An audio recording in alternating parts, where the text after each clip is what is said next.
Tes.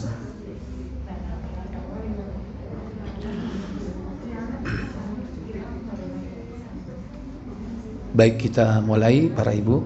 Assalamualaikum warahmatullahi wabarakatuh. Innal hamdalillah nahmaduhu wa nasta'inuhu wa nastaghfiruh wa na'udzu billahi min sururi anfusina wa min sayyiati a'malina. Man yahdihillahu fala mudhillalah wa man yudlil fala hadiyalah. Wa asyhadu an la ilaha illallah wahdahu la syarikalah wa asyhadu anna Muhammadan abduhu wa rasuluhu la nabiyya ba'da. Allahumma salli wa sallim wa barik ala Muhammadin sallallahu alaihi wa ala alihi wa ashabihi wa man tabi'ahum bi ihsanin ila yaumiddin, amma ba'd. Puja dan puji syukur kita panjatkan kehadiran Allah yang telah melimpahkan nikmat kepada kita semua, khususnya pada siang yang berbahagia ini, dipertemukan kita di majelis ini. Fa insyaallah di antara kita mungkin hari ini sudah ada yang berpuasa atau mungkin ada yang belum berpuasa. Silakan sesuai dengan keyakinan masing-masing. Yang terpenting di sini bahwa kita saling menghormati, saling menghargai sebagai anak bangsa yang hidup di masyarakat, yang berkumpul, yakni saudara-saudara kaum muslimin yang ada di negeri kita, yang Nabi berpesan kepada kita, la tabaghadu, jangan kalian saling marah, wala tahasadu, jangan kalian saling iri dengki, wala tadabaru, jangan kalian saling membelakangi, wa kunu ibadallahi ikhwana, dan jadilah kalian hamba-hamba Allah yang bersaudara. Sekalipun hari ini mungkin ada perbedaan ya, ada yang mengikuti Muhammadiyah yang saat ini hari ini sudah berpuasa, ada yang mengikuti yakni keputusan dari pemerintah, insyaallah besok. Yang terpenting rajutlah tali ukhuwah, persatuan di antara saudara kita, jangan memaksakan kehendak kita masing-masing ya. Semoga Allah tabaraka wa taala memudahkan kita semua untuk mendapatkan keutamaan dari bulan yang penuh berkah, yaitu bulan Ramadan. Tak lupa salawat dan salam semoga senantiasa dilimpahkan kepada junjungan kita baginda Nabi Muhammad bin Abdullah sallallahu alaihi wa alihi wasallam. Demikian pula untuk keluarga beliau, keturunan beliau, para sahabatnya, dan seluruh pengikutnya yang setia hingga tibanya hari kiamat. Bapak Ibu, saudara-saudari yang dirahmati Allah Jalla wa'ala, hari ini kita akan melanjutkan pembahasan tentang asyratus sa'ah, tanda-tanda kiamat. Kita sampai kepada tanda kiamat yang kecil dan yang terakhir, yang insya Allah tanda ini belum muncul, yaitu munculnya pemimpin akhir zaman, yang tidak lain yaitu Imam Al-Mahdi. Imam Al-Mahdi, dia adalah sosok pemimpin akhir zaman yang nanti muncul di akhir zaman, berkolaborasi dengan Nabi Isa alaihissalatu wassalam. Adapun Nabi Isa itu sebagai salah satu tanda kiamat ya, tanda-tanda besar ya, alamatul kubra yang jumlahnya 10 Salah satu di antara alamatul kubro, tanda-tanda besar kiamat, yaitu turunnya Nabiullah Isa alaihissalatu wassalam. Nah, Imam Al-Mahdi ini dia muncul terlebih dahulu. Ada kalanya para ulama berpendapat munculnya sebelum dukhon, yang merupakan tanda pertama dari alamatul kubro. Ada yang mengatakan juga Al-Mahdi itu muncul yaitu setelah munculnya ad-dukhon, yaitu tanda asap atau kabut yang merupakan tanda besar kiamat. Wallahu a'lam, apakah dia sudah muncul sebelum atau sesudah dukhon? Yang jelas bahwa Al-Mahdi muncul adalah merupakan tanda kecil yang terakhir, di mana sosok pemimpin ini dikabarkan oleh Nabi dalam banyak hadis, terutama dalam riwayat dalam kitab Abu Dawud ya, disebutkan dalam kitab itu secara rinci tentang siapakah beliau dan bagaimana ciri-cirinya. Dan juga dalam kitab yang lain, yaitu kitab Sunan, diantara Sunan At-Tirmidzi, juga kitab Ibnu Majah, juga menyebutkan tentang yaitu Al-Mahdi. Dia adalah sosok pemimpin akhir zaman yang disifati dengan keadilan. Dia tegakkan keadilan di muka bumi ini. Tatkala pada saat itu zaman dikuasai oleh pemimpin-pemimpin zalim. Adapun pemimpin zalim ini sudah mulai bermunculan di berbagai penjuru dunia. Kalau nanti sudah lengkap sempurna dunia ini dipimpin oleh pemimpin-pemimpin zalim, maka tunggulah saatnya muncul yakni Al-Mahdi. Disebut dengan imam karena dia pemimpin. Disebut dengan Al-Mahdi karena dia adalah sosok yang mendapatkan petunjuk dari Allah. Karena Allah memberikan petunjuk kepada Al-Mahdi, diislah, diperbaiki segala sesuatunya itu cukup dalam semalam saja. Dan itu mudah bagi Allah tabaraka wa ta'ala. Karena dia adalah sosok pemimpin yang mengakomodir seluruh lapisan masyarakat umum, khususnya kaum muslimin dari berbagai macam suku bangsa. Karena tidak mungkin dia bisa memimpin berbagai macam suku bangsa kalau bukan seorang pemimpin yang betul-betul siap menghadapi berbagai macam yakni ujian dan cobaan di akhir zaman, terutama menghadapi para musuh-musuhnya. Ikhwatal iman a'izzakumullah. Cuman yang perlu digarisbawahi di sini bahwa ada dua versi Imam Al-Mahdi. Pertama menurut Ahlus Sunnah wal Jamaah, dan yang kedua menurut versi Syiah. Nah, Syiah itu juga memiliki konsep tentang Al-Mahdi. Cuman bedanya menurut mereka Al-Mahdi menurut Syiah itu sudah lahir 1000 tahun yang lalu dan menghilang di sebuah goa. Kalau tidak salah nama goa itu adalah Goa Samara, yang di depannya sudah dipersiapkan kuda perang dan perbekalannya, agar nanti di akhir zaman dia keluar dan akan segera melakukan yakni apa saja yang menurut keyakinan orang-orang Syiah sebagai sebuah perbuatan yang mau tidak mau harus dilakukan. Mereka meyakini bahwa Al-Mahdi menurut versi Syiah dia akan menegakkan keadilan, termasuk yakni akan menghukum Abu Bakar As-Siddiq dan Umar bin Khattab.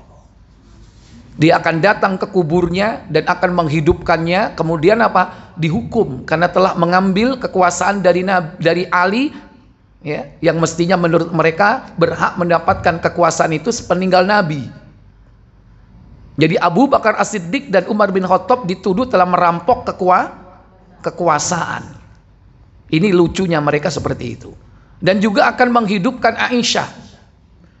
Dia datang ke kubur Aisyah, dihidupkan, kemudian Aisyah dihukum karena dituduh Aisyah ini telah berkhianat kepada Rasul Shallallahu Alaihi Wasallam. Ini kisah-kisah yang lucu menurut kita, ya kan? Dan itu apa mungkin dia bisa menghidupkan orang yang mati? Tentu tidak. Tapi kisah-kisah seperti ini sangat kental di kalangan orang-orang Syiah, terutama Rafidhah, yaitu Syiah Imamiyah Isna Asariyah. Nah, inilah versi mereka. Dan mereka sangat yakin bahwa Al-Mahdi ini akan keluar dengan membawa Al-Quran menurut versi mereka, di mana Quran mereka ini 3 kali lipat jumlahnya daripada Quran kita. Namanya Mushaf Fatimah. Mushaf Fatimah. Jadi seandainya ada orang Rafidhah, orang-orang Syiah Imamiyah sekarang memakai Al-Quran, itu hanya sekedar takiyah saja. Hanya sekedar untuk mendustai, mengelabui kaum muslimin hari ini. Atau kalau tidak, dia pakai sesuai dengan tujuan-tujuan mereka. Ayat-ayatnya dipelintir untuk melegitimasi keyakinan mereka. Itulah Syiah. Ya, terutama Rafidhah, Imamiyah, Itsna Asyariyah. Nah, berbeda dengan Ahlus Sunnah wal Jamaah. Ahlus Sunnah wal Jamaah juga mengimani munculnya Al-Mahdi. Tetapi tegas dari sabda Nabi SAW bahwa Al-Mahdi versi Ahlus Sunnah, dia muncul dari keturunan Rasulullah dan dari suku bangsa Arab, yaitu suku Quraisy. Hal ini disebutkan di dalam Sahih Abu Dawud. Buka nomor 4279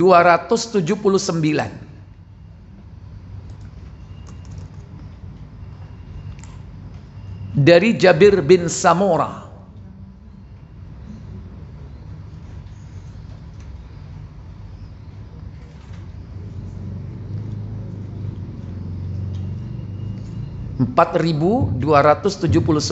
Silakan baca.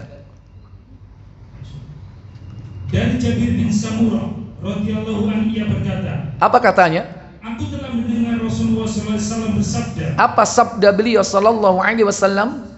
Agama ini, yaitu Islam, masih akan terus berdiri hingga muncul kepada kalian 12 khalifah atau pemimpin. La yazalu hadzal dinu, agama ini akan tetap selalu jaya. Qaiman, akan selalu tegak. Hatta yakuna alaikum 12 khalifah, hingga muncul yakni di kalangan kalian 12 khalifah, 12 pemimpin. Ini secara keseluruhan ya, yaitu dimulai dari khalifah pertama. Siapa khalifah pertama setelah Nabi wafat? Abu Bakar As-Siddiq radhiyallahu ta'ala an. Itu khalifah pertama, dan totalnya ada berapa? Ada 12 ya. Kemudian setiap mereka, yaitu para khalifah, memiliki pengikut. Iya, kulluhum tajtami'u alaihil ummatu. Setiap dari mereka memiliki umat, memiliki pengikut. Kemudian, lalu aku mendengar ucapan Nabi SAW yang tidak aku mengerti. Maka aku bertanya kepada bapakku, apa yang beliau katakan? Apa jawab bapaknya? Bapakku menjawab, semua khalifah itu dari kalangan Quraisy. Kulluhum min Quraisyin. Semua mereka itu adalah dari kalangan Quraisy. Ya, dan ini hadis ini sahih. Semua pemimpin yang memimpin kaum muslimin itu semuanya Quraisy. Lihat kalau mulai pertama Abu Bakar As-Siddiq suku Quraisy. Umar ibn al-Khattab Quraisy. Utsman bin Affan Quraisy. Ali bin Abi Thalib Quraisy. Udah berapa? 4. Kemudian setelah Ali bin Abi Thalib, pemimpin itu dipegang oleh anaknya yang bernama Hasan. Itu pun Quraisy. Nah, Hasan ini cuma tidak lama memimpin, yaitu hanya selama 6 bulan. 6 bulan saja. Karena dikabarkan oleh Nabi, cucuku Hasan ini, dia adalah pemimpin pemuda surga katanya. Pemimpin pemuda surga. Kenapa? Karena dia telah mendamaikan 2 kekuatan besar. Yang saat itu kaum muslimin sedang terpecah menjadi 2 kelompok besar. Yang satu berbaiat kepada Ali bin Abi Thalib, yang satunya lagi berbaiat kepada Muawiyah bin Abi Sufyan. Ali bin Abi Thalib kekuasaannya itu berpusat di negeri Kufah, Irak. Adapun Muawiyah bin Abi Sufyan kekuasaannya di negeri Syam. Karena setelah yakni terjadinya fitnah, yaitu tentang masalah tahkim, di mana terbunuhnya Utsman bin Affan ini merupakan fitnah yang besar, sehingga terbelah kaum muslimin itu menjadi dua kelompok besar. Yang satu mendukung Ali bin Abi Thalib, termasuk di dalamnya yaitu mereka yang berlindung di balik kekuasaan Ali bin Abi Thalib yang telah membuat keonaran, dan juga termasuk orang-orang yang terlibat dalam pembunuhan Utsman bin Affan radhiyallahu taala an. Sementara Muawiyah bin Abi Sufyan yang saat itu memimpin kaum muslimin berpusat di negeri Syam, keluarga mereka dan sebagian dari kaum muslimin menuntut balas atas kematian Utsman. Cuman masalah ini berlarut-larut tidak segera diselesaikan, sehingga muncullah peristiwa tahkim, yang kemudian muncul kelompok Khawarij, di mana mereka ini tidak mau berbaiat kepada Ali, juga sekaligus tidak mau berbaiat kepada Muawiyah. Mereka nyempal, memberontak. Tapi sebagian dari mereka yakni mendukung Ali bin Abi Thalib, dan sebagian mendukung Muawiyah. Dua kekuatan besar inilah yang kemudian dimungkinkan akan semakin membesar, sehingga Allah tabaraka wa ta'ala menjadikan salah satu di antara keturunan beliau, yakni Hasan bin Ali bin Abi Thalib, dari putri beliau Fatimah, menjadi pemersatu kaum muslimin ketika itu, sehingga kekuasaannya kemudian diberikan kepada Muawiyah bin Abi Sufyan sepeninggal wafat abahnya, yakni Ali bin Abi Thalib, sehingga mayoritas mereka berbaiat kepada Muawiyah bin Abi Sufyan. Cuman sistem pemerintahnya berubah dari kekhalifahan menjadi kerajaan, sehingga saat itu muncullah dinasti pertama kerajaan, yakni kerajaan atau dinasti Umayyah. Yang menjadi raja pertama adalah Muawiyah bin Abi Sufyan, dan terus keturunannya memimpin yakni kaum muslimin dengan sistem kerajaan sampai berakhir pada masa dinasti Abbasiyah, dan berakhir setelah diserang oleh pasukan Mongol di Irak, ya. Nah, cuman para ulama berbeda pendapat tentang setelah itu pemimpin 12 khalifah ini apakah termasuk Muawiyah. Ini terjadi perbedaan pendapat. Cuman mereka sepakat, mulai dari Abu Bakar sampai dengan Hasan bin Ali bin Abi Thalib, ini termasuk yakni khalifah yang 12. Berarti sudah berapa? Sudah 6. Sisanya berapa berarti? Sisanya 6. Nah, sebagian lagi yakni para ulama memasukkan seorang pemimpin yang dianggap sebagai pemimpin yang adil, yaitu Khalifah Umar bin Abdul Aziz. Ini dianggap pemimpin yang adil dan dimasukkan salah satu di antara 12 pemimpin orang-orang Quraisy. Berarti sudah berapa? 7. Adapun sisanya wallahu a'lam. Terjadi banyak pendapat dan simpang siur apakah dia termasuk di antara khalifah yang 12, apakah dia tidak termasuk. Yang pasti bahwa pemimpin yang terakhir, yang ke-12, dan inilah yang disebutkan oleh Nabi secara spesifik, bahwa pemimpin ini akan muncul di akhir zaman, ketika pada saat zaman yakni penuh dengan kezaliman, jauh dari keadilan, sehingga Allah Jalla wa'ala kemudian yakni mempersiapkan seorang dari keturunan Rasul Sallallahu Alaihi Wasallam untuk memimpin umat akhir zaman. Nah, di dalam riwayat yang lain bahwasannya 12 pemimpin yang semuanya Quraisy ini, mereka semua itu menegakkan keadilan, berhukum dengan hukum Allah Tabaraka wa Ta'ala, dan mengikuti bagaimana yakni sunnah-sunnah Rasul Shallallahu Alaihi Wasallam ditegakkan pada saat itu.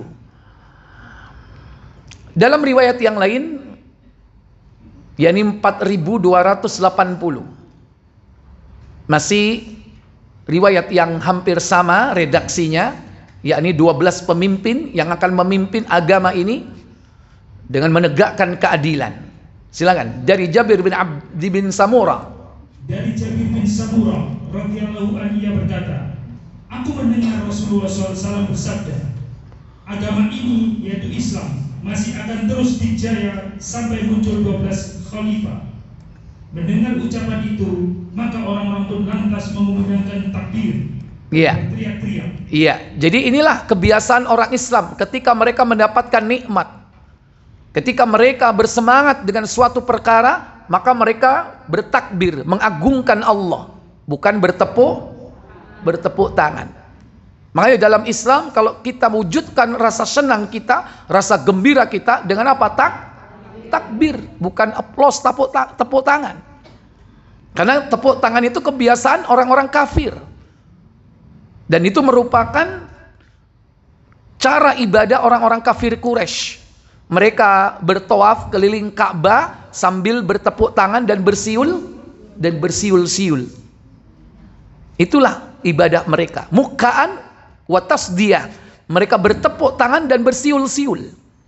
Cuman karena orang sekarang ini nggak ngerti, banyak yang mengikuti mereka. Tasyabbuh bil kuffar, mengikuti orang-orang kafir. Yang ironi apa? Tepuk tangan di masjid. Pernah nggak terjadi? Itu dia. Makanya ingatkan, bukan tempatnya. Tepuk tangannya aja dipermasalahkan, apalagi tempatnya salah di masjid. Karena Islam tidak ada tradisi bertepuk tangan. Karena itu dari orang-orang kafir. Baik, kemudian Rasulullah mengatakan, sesuatu dengan suara pelan. Maka aku bertanya kepada bapakku, wahai bapakku, apa yang beliau katakan? Bapakku menjawab, semua khalifah itu dari kalangan Quraisy. Inilah cara Rasul Shallallahu Alaihi Wasallam menjaga, yakni keutuhan dari sabda beliau. Ada kalanya Rasul menyampaikan dengan terang-terangan, ada kalanya Rasul menyampaikan dengan nada lirih. Karena pada saat itu dimungkinkan banyak dari suku bangsa yang lain yang mungkin pada saat itu sangat sensitif apabila beliau mengucapkan bahwa itu adalah dari Quraisy. Jangankan non-Arab atau Ajam, dari bangsa Arab sendiri mereka sangat sensitif. Karena sebelumnya mereka saling berperang antara suku yang satu dengan suku yang lain, terutama yakni antara Khazraj dan Aus. Makanya Rasul mengucapkan Quraisy itu dengan nada pelan. Kulluhum min Quraisyin. Semua mereka itu dari Quraisy. Tidak sebagaimana yakni ucapan sebelumnya. Tapi kalau sudah Rasul wafat, ya, agama ini sudah sempurna, maka tidak perlu pelan-pelan lagi. Udah biasa, semua pada tahu bahwa mereka adalah orang-orang Quraisy. Dan yang kedua, kenapa Rasul menyampaikan dengan nada lirih? Ini sebagai penekanan bahwa memang nanti yang akan menjadi pemimpin akhir zaman itu orang Quraisy. Kalau orang Quraisy berarti bangsa apa? Bangsa Arab. Oleh karena itu kalau ada orang yang muncul ngaku Al-Mahdi, wong Jawa, ketakenai. Ya, kan sudah banyak yang ngaku-ngaku jadi Al-Mahdi, banyak nggak? Ada. Tahu-tahu muncul Al-Mahdi, tiba-tiba wongnya wireng, ya kan, berintik rambutnya, ya kan, orang nih krulu. Atau nanti muncul lagi dari bangsa yang lain. Ini sebagai pembeda, penjelasan bahwa pemimpin akhir zaman mulai dari awal sampai terakhir 12 ini semua dipimpin oleh bangsa Arab. Oleh karena itu orang Islam itu tidak boleh benci kepada Arab. Nabinya orang Arab, Bahasanya Al-Quran bahasa apa? Bahasa Arab. Sementara orang Islam sendiri ini banyak yang alergi dengan Arab. Hanya karena dia melihat kelakuannya orang Arab yang nggak sesuai, lantas digebiah uyah. Sampai ada orang Islam itu ikut-ikutan juluki kadrun, ya kan? Apa makna kadrun itu? Kadal gurun. Kenapa kok kadal? Kok bukan ular? Karena hitam. Iku lak kadalmu ireng, ya kan? Ya, kenapa kok nggak binatang lain? Kadal itu kan disifati dengan bohong, iya kan? Hati-hati lu, dikadalin lu, ya kan? Ditipu kan? Nah, itu artinya apa? Artinya orang Islam itu dituduh bohong, dituduh pendusta, makanya disebut kadal. Kadal itu maksudnya pembohong, kadal gurun maksudnya apa? Pembohong Arab, gitu kan? Itu berarti menuduh orang-orang Islam sebagai pendusta. Ujung-ujungnya siapa sebetulnya yang dituduh sebagai pendusta? Rasulullah. Cuman mereka nggak berani terang-terangan langsung, makanya diselewengkan dengan menyebut kadal, gitu loh. Saya kira maknai kadrun, ya? Iya.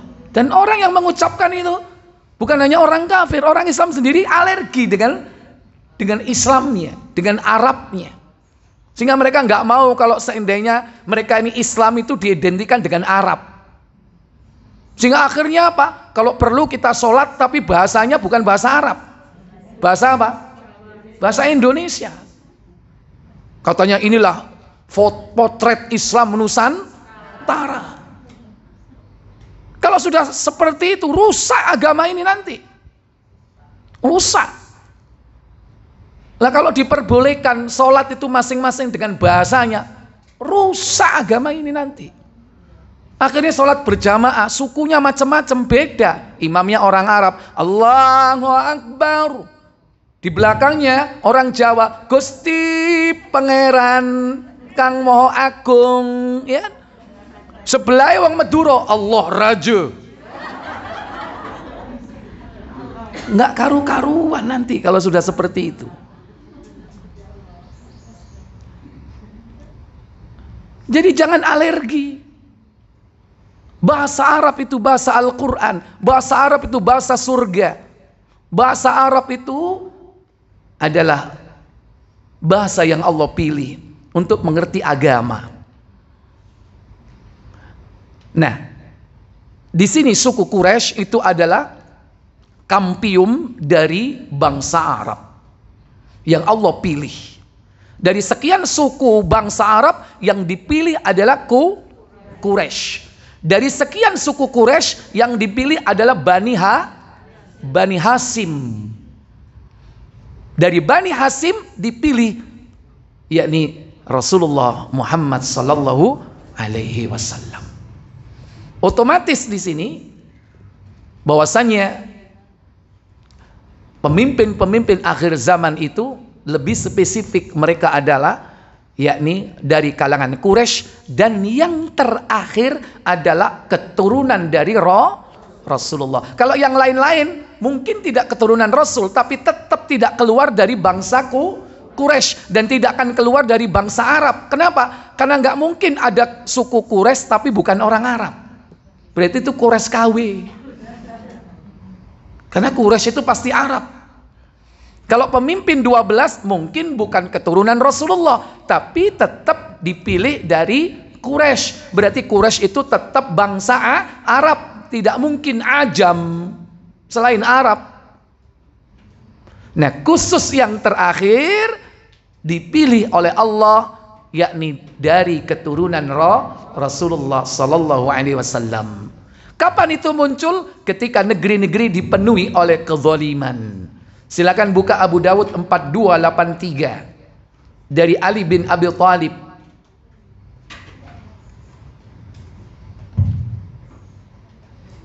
Dari Ali bin Abi Thalib radhiyallahu anhu, dari Nabi sallallahu alaihi wasallam, beliau bersabda. Apa sabda beliau sallallahu alaihi wasallam? Jika dunia ini hanya tinggal sehari lagi dari kehancuran, maka Allah akan mengutus untuk seorang lelaki dari keluarga Ahlul Baitku. Nah, lebih jelas lagi di sini. Kata Nabi, "Lau lam yabqa minad dahri." Jika dunia ini hanya tinggal sehari lagi, atau tidaklah tersisa satu hari sebelum kiamat, la ba'atsallahu rajulan min ahli baiti. Niscaya Allah akan membangkitkan, mengutus, yaitu seorang lelaki min ahli baiti, dari ahlul baitku. Ahlul bait. Ahlul bait itu adalah siapa? Mereka adalah keluarga Ali bin Abi Thalib. Mereka adalah keluarga Abbas. Mereka adalah keluarga Ja'far. Itu ahlul bait. Dan termasuk ahlul bait yaitu ummahatul mukminin, istri-istri beliau itu termasuk di kalangan ahlul bait beliau. Adapun ahlul bait yang sekarang, kadang-kadang mereka mengklaim ahlul bait, tapi mereka tidak mau dengan keluarga Rasulullah, termasuk istri-istri beliau. Kadang ahlul bait itu dibatasi sama mereka apa? Khusus untuk keturunan dari Ali bin Abi Thalib.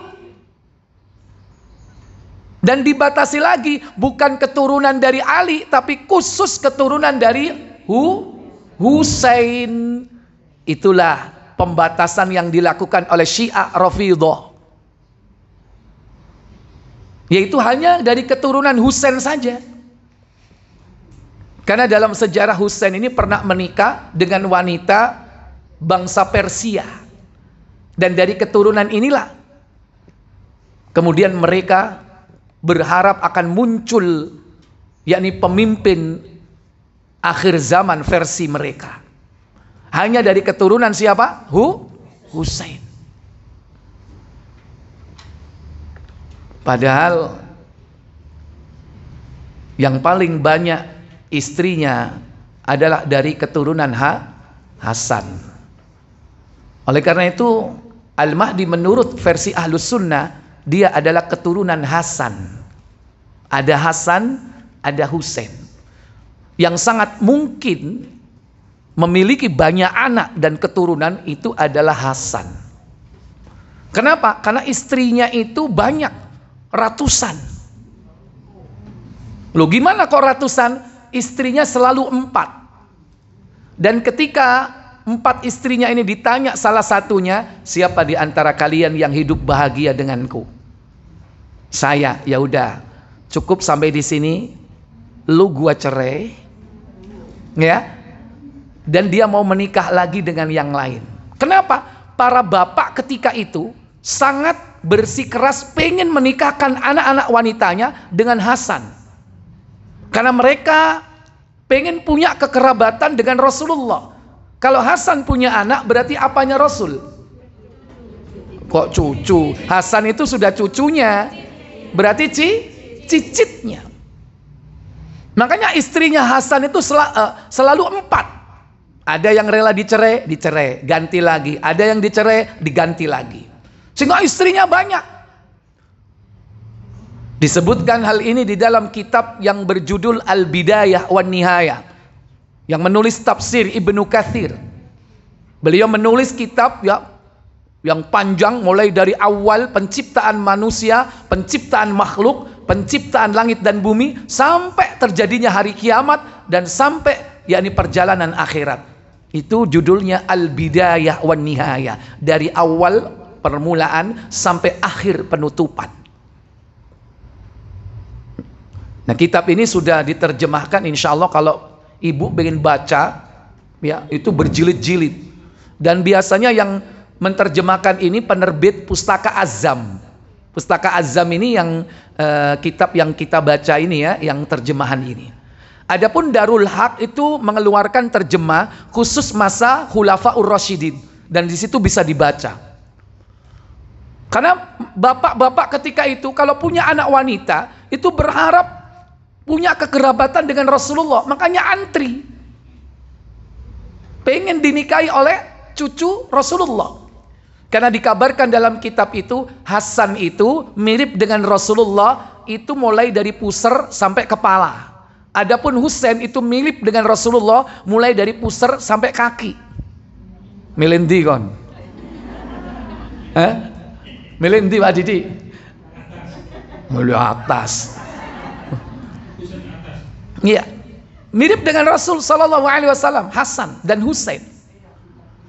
Ya, jadi ini kenapa memungkinkan Al-Mahdi menurut versi Ahlus Sunnah yaitu dari kalangan Hasan, karena yang banyak istrinya dan memungkinkan banyak anaknya yaitu dari siapa?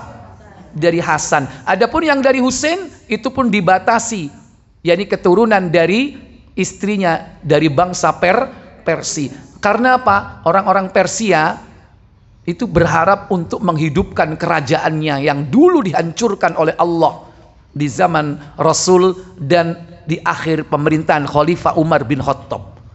Hancur itu Kisra hanya karena kesombongan mereka merobek-robek surat dari Rasul. Ketika dikirimi surat oleh Rasulullah, ya pemimpin Kisra merobek-robek surat Rasulullah, dan Rasul berdoa semoga Allah merobek-robek kerajaannya, dan akhirnya Allah merobek-robek kerajaannya dan sampai akhir zaman tidak akan pernah bisa berdiri lagi dan bangkit.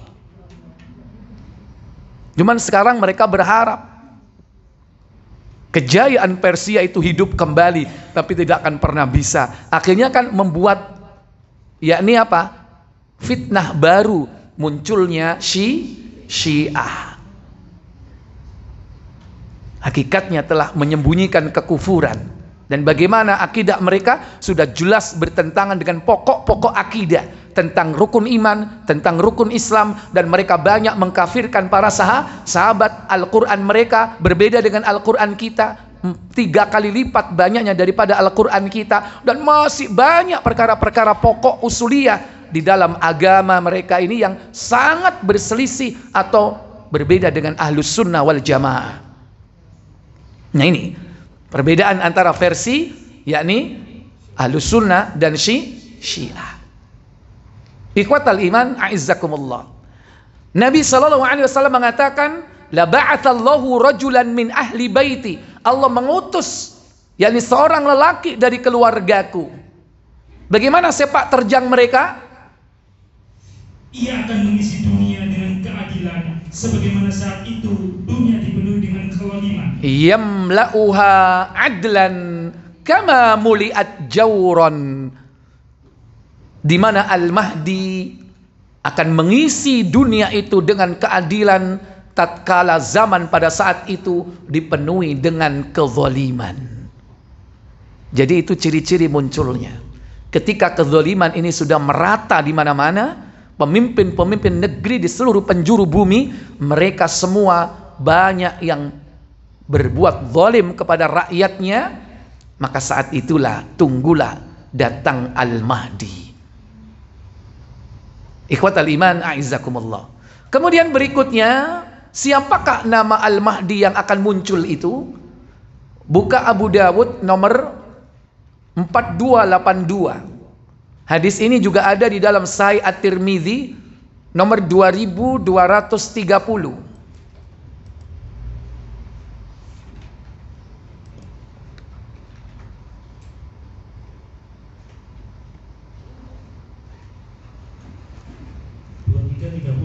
Ya, Tirmidzi 2230, Abu Dawud 4280. Ya, Abu Dawud aja. Dari Abdullah bin Mas'ud radhiyallahu anhu dari Nabi sallallahu alaihi wasallam, beliau bersabda. Apa sabda beliau sallallahu alaihi wasallam? Ketika umur dunia hanya tinggal 1 hari lagi, maka Allah akan memanjangkan hari itu hingga Dia mengutus seorang lelaki dari golonganku atau lelaki dari keluarga ahlul baitku. Namanya mirip dengan namaku. Nama bapaknya juga sama dengan nama bapakku. Iya, la ba'athallahu rajulan min ahli baiti. Allah akan mengutus seorang lelaki dari golonganku, dari ahlul baitku, kata Nabi sallallahu alaihi wasallam.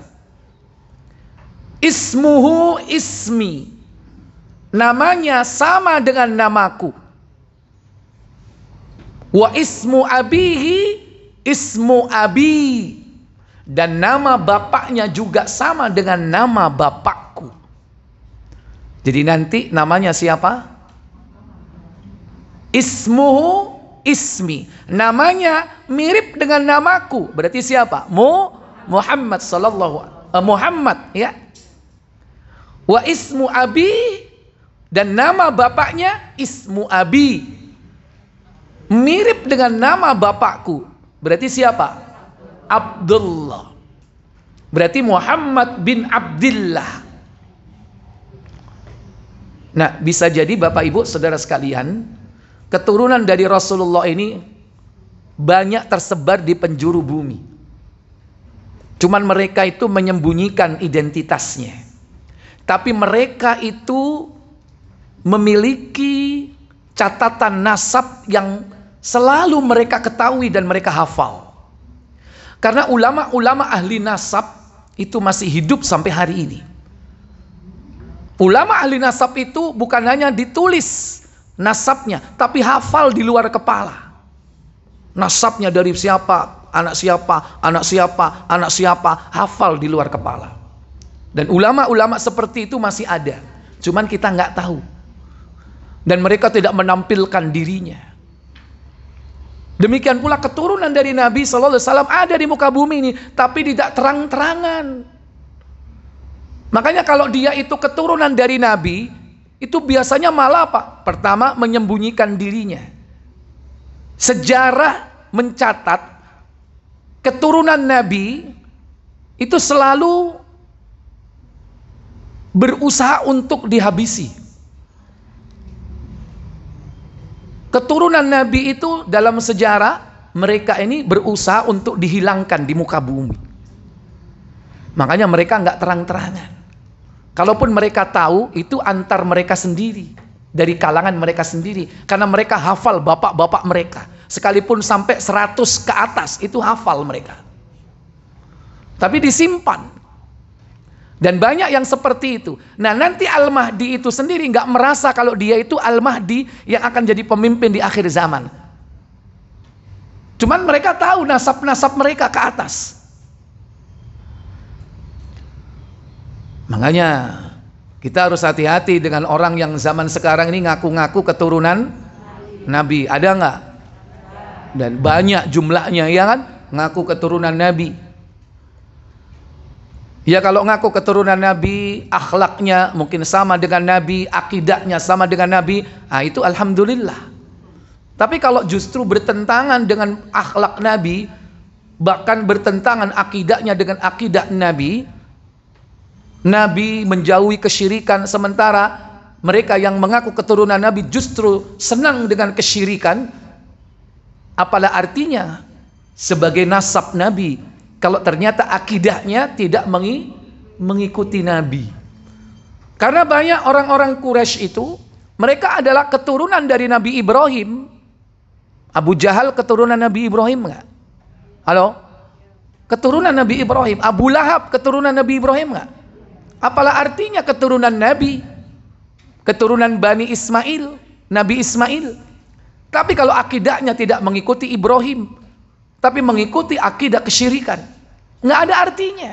Bahkan sampai dinas masuk neraka. Sampai diturunkan ayatnya, tabbat yada abi lahabi wa tabb. Celaka kedua tangan Abu Lahab. Padahal itu keturunan Nabi, keturunan Ibrahim, keturunan Ismail. Nggak ada artinya. Mending tidak punya keturunan secara nasab dengan nabi-nabi, tapi kita mengikuti akidah mereka. Termasuk jenengan. Sampean keturunan ini Nabi sapa? Adam. KB masih aku yo iyo rek. Ya, yang paling dekat siapa? Nggak ada. Tapi kita bersyukur meskipun bukan keturunan Nabi secara dekat nasabnya dengan mereka, tapi kita mengikuti yakni akidahnya para nabi, yakni akidatut tauhid, akidah yang mengesahkan Allah dengan menjauhi berbagai macam kesyirikan dan kekufuran. Daripada kita mungkin salah seorang dari keturunan Nabi atau mengklaim keturunan Nabi tapi rusak di dalam akidahnya. Mau pilih yang mana? Yang pertama atau yang kedua? Ya. Ikhwatal iman a'izzakumullah. Jadi dikabarkan bahwasannya nama Al-Mahdi itu sama namanya dengan nama Nabi Muhammad, dan nama bapaknya sama dengan nama bapak Nabi Muhammad. Cuma nanti bisa jadi orang yang menamakan seperti ini banyak. Namanya bapaknya Muhammad, namanya Abdullah, ya kan? Kenapa? Karena nama Abdullah itu favorit. Karena Nabi sendiri selalu mengatakan dalam hadis, afdolul asma indallah, sebaik-baik nama di sisi Allah Abdullah wa Abdirrahman. Nama yang paling baik, kalau mau ngasih nama yang terbaik itu yang dipilih oleh Allah, yakni Abdullah dan Abdurrahman. Makanya nama ini favorit. Jadi banyak nanti yang menamakan anaknya sebagai Abdullah. Dan mungkin anaknya juga dinamakan Muhammad. Bisa jadi nanti banyak yang bernama Muhammad dan juga yang bernama Abdullah. Cuman siapa di antara mereka yang termasuk keturunan Rasul, dan siapa di antara mereka yang kemudian nanti diislah menjadi pemimpin akhir zaman, kita tidak tahu. Bahkan Al-Mahdi sendiri ketika dibaiat, beliau pertama tidak tahu kalau ternyata Al-Mahdi itu dia. Dan yang kedua, Al-Mahdi itu tidak mau kalau dijadikan pemimpin. Kenapa? Karena dirinya merasa tidak cocok menjadi pemimpin. Tapi kemudian Allah mantapkan hatinya, Allah kuatkan imannya, ketakwaannya, diislah dalam semalam. Akhirnya mau tidak mau dia akan memimpin umat pada akhir zaman. Kemudian ia akan memenuhi muka bumi. Apa kata Nabi? Ia akan memenuhi muka bumi dengan keadilan, sebagaimana saat itu kezaliman dan kelaliman telah memenuhi dunia. Dalam sebuah riwayat ditambah dengan redaksi, dunia tidak akan hancur hingga datangnya suatu masa ketika bangsa Arab telah dipimpin oleh seorang lelaki dari kalangan keluarga Alul Baitku yang namanya sama dengan namaku. Iya. Baik, silakan baca yang Tirmidzi boleh. 22:30.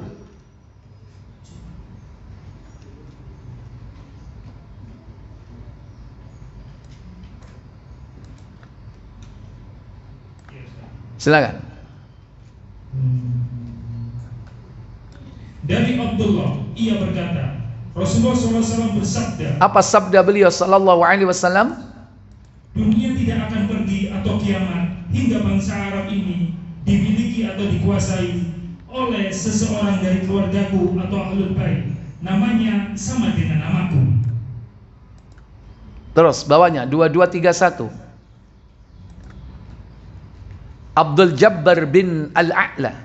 Abdul Jabbar bin Al-A'la bin Abdul Jabbar Al-Attar menceritakan kepada kami, Sufyan bin Uyainah menceritakan kepada kami dari Asim, dari Sir, dari Abdullah, dari Nabi SAW. Beliau bersabda. Apa sabda beliau? Seseorang dari keluargaku, yaitu Ahlul Bait, akan berkuasa, namanya sama dengan namaku. Asim berkata, Abu Soleh mengabarkan kepada kami dari Abu Hurairah, Rasulullah SAW bersabda, seandainya dunia tidak tersisa selain satu hari, pasti Allah akan memanjangkan hari itu sehingga ia berkuasa. Iya, artinya munculnya Al-Mahdi ini sebuah kemestian, sebuah kepastian. Sampai-sampai dikatakan lau lam yabqa minad dunya. Dunia ini tidak akan sirna illa yaumun, melainkan ada satu hari la tawwalallahu, di mana Allah Jalla wa Ala akan memanjangkan hari itu. Nah, pada saat itulah muncul yakni Al-Mahdi. Ada yang mengatakan bahwa Al-Mahdi itu sekarang sudah lahir, bahwa sekarang berada di negeri yang Allah pelihara dan Allah amankan Al-Mahdi ini sampai menjelang dewasa. Karena rata-rata pemimpin itu diangkat itu usianya 40 tahun. Karena usia matang. Karena seluruh nabi itu rata-rata diangkat menjadi nabi usia berapa? Usia 40 tahun. Memasuki yaitu usia usia dewasa. Karena 40 tahun ke bawah itu masih syabab, pemuda. Satu-satunya nabi yang diangkat sejak bayi itu hanya Nabi Isa. Karena Nabi Isa berbicara bahwa aku seorang hamba Allah dan aku seorang nabi, itu ketika Nabi Isa dalam buaian. Ya, di waktu kecil. Tapi rata-rata yang lain, yakni di usia 40, usia matang, itu diangkat menjadi nabi dan rasul. Maka demikian pula pemimpin akhir zaman. Jadi kalau seandainya sekarang mungkin barangkali Allah sudah mempersiapkan, entah mungkin sekian puluh tahun lagi, kemungkinan sekarang sudah lahir. Cuman kita tidak tahu siapakah orangnya, di manakah dia tempatnya. Maka jangan kita berandai-andai dan memprediksi, "Iku lo mati."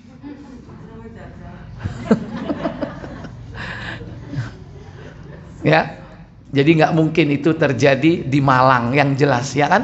Nggak mungkin lapo Al-Mahdi belakraan nang Malang, ya kan? Baik, yang keempat, Al-Mahdi adalah keturunan dari Fatimah. Baca Abu Dawud 4284.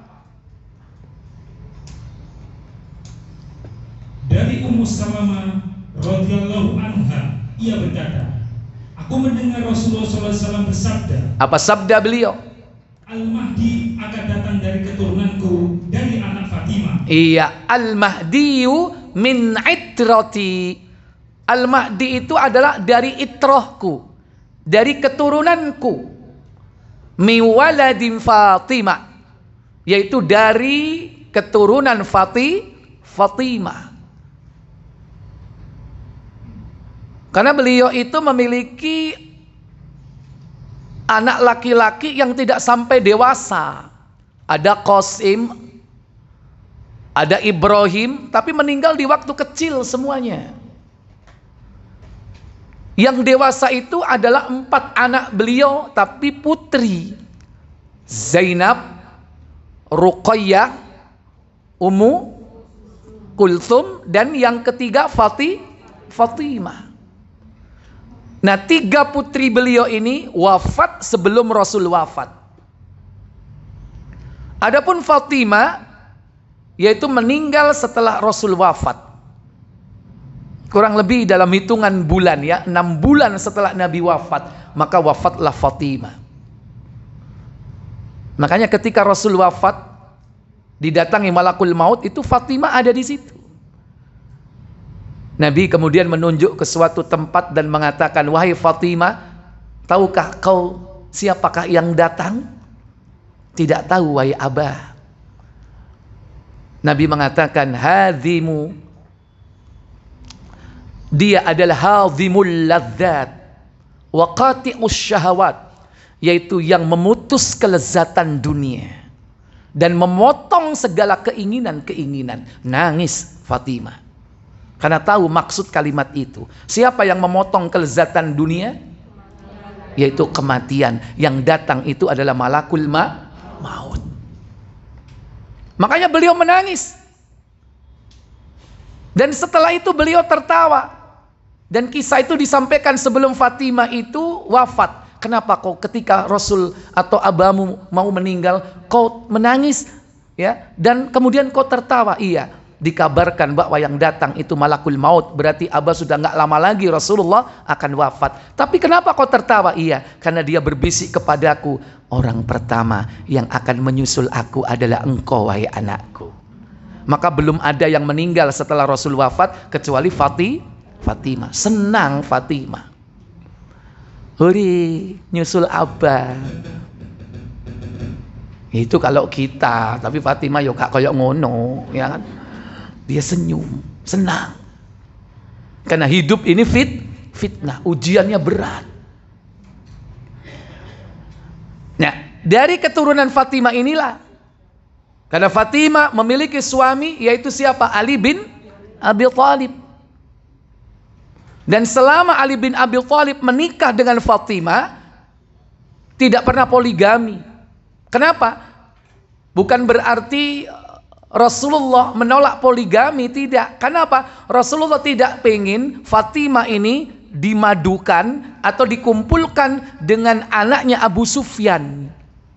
Sementara saat itu Abu Sufyan masih menjadi musuhnya. Nah, yang mau dinikahi oleh Ali sebagai istri keduanya yaitu putri dari Abu Sufyan. Kalau kau menikah dengan putri Abu Sufyan, maka cerailah, yakni Fatimah. Karena Rasul tidak mau dikumpulkan sebagai madu dengan anak musuhnya. Tapi begitu selesai Fatimah wafat meninggal dunia, barulah Ali berpoligami, ta'addud. Itu maksudnya. Ikhwatal iman, a'izzakumullah. Nah, Ali bin Abi Thalib adalah sepupu Nabi. Dia adalah putra dari Abu Thalib, paman Nabi SAW. Dan Fatimah adalah putri beliau. Berarti yang memiliki hubungan sangat dekat. Putri dan sepupu. Ya, ini apa? Sangat dekat hubungannya. Sehingga Allah Jalla wa'ala memilih pemimpin akhir zaman, yaitu dari keturunan Ali bin Abi Thalib. Dia adalah khalifah. Dan dari keturunan beliau sendiri, yaitu putri beliau Fatimah. Jadi berkumpul, yakni beberapa keutamaan.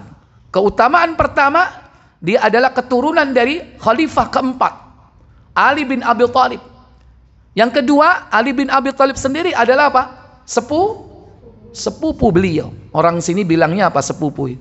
Misanan, ya. Dan yang kedua berkumpul keutamaan, yaitu siapa? Fatimah.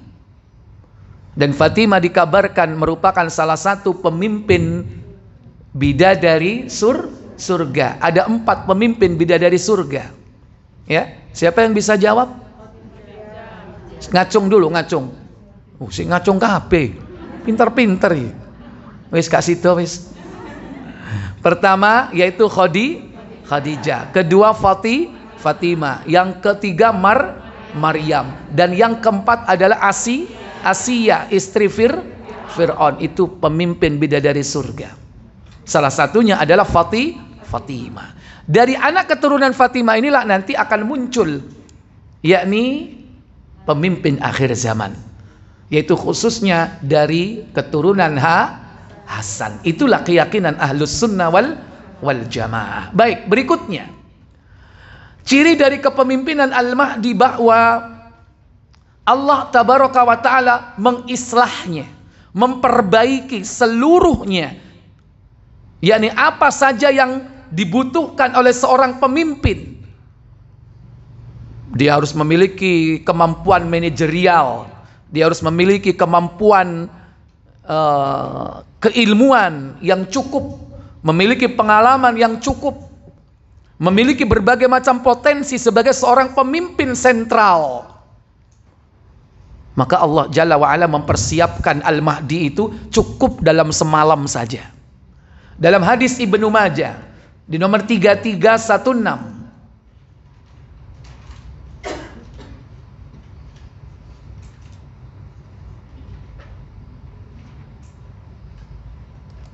ya, silakan.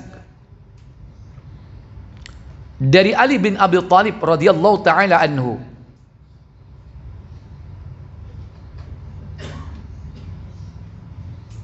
Dari Ali radhiyallahu anhu, ia berkata. Apa katanya? Rasulullah SAW bersabda. Apa sabda Nabi sallallahu alaihi wasallam?